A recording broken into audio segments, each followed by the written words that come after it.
History repeats itself. ইতিহাস বারবার কিন্তু ফিরে আসে, ঘুরে আসে।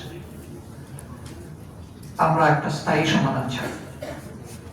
এই স্থায়ী সমাধানের লক্ষ্যে ফ্যাসিবাদ, দুর্নীতিবাদ এবং চাঁদাবাজদের বিরুদ্ধে আমাদের লড়াই অব্যাহত থাকবে ইনশাআল্লাহ। সংসদের ভিতরে জনগণের অধিকারের পক্ষে কথা বলবো। যদি সেই দাবি মেনে নেওয়া হয়, সাধুবাদ জানাবো। জনগণের অধিকার বাস্তবায়নে সরকার কোনো উদ্যোগ নিলে শুধু সমর্থন নয়, সহযোগিতা করব। আবার জনগণের কোনো অধিকারকে নূতন করে হত্যা করতে গেলে তীব্র প্রতিবাদ জানাবো।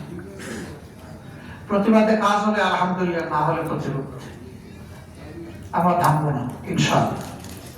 আমাদের লড়াই চলবে। এই লড়াই হোক জনতার বিজয়ের লড়াই। নির্বাচনের আগে আমরা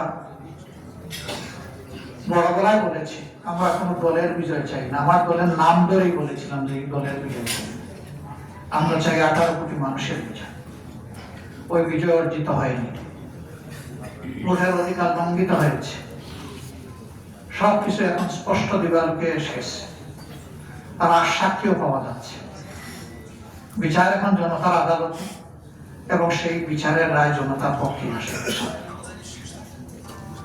আজকে বিশ্বের যে সমস্ত প্রান্তে অস্থিরতা, লড়াই, যুদ্ধ বিগ্রহ চলছে, সেখানে কার্যত ক্ষতিগ্রস্ত হচ্ছে মুসলিম বিশ্ব। রোজাকে আমরা একটু পরে ইনশাল্লাহ ইফতার করবো। তারা ইফতার সাহায্যের চিন্তা না করে জীবন বাঁচানোর চিন্তা করছে।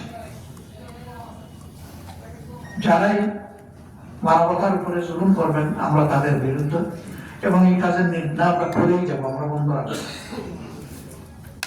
আমরা মানবতার পক্ষে আছি। সে কোন ধর্মের, কোথাকার মানুষ, এটা আমাদের দেখার বিষয়। যেখানে মানবতা লঙ্ঘিত হবে সেখানে আমরা থাকবো।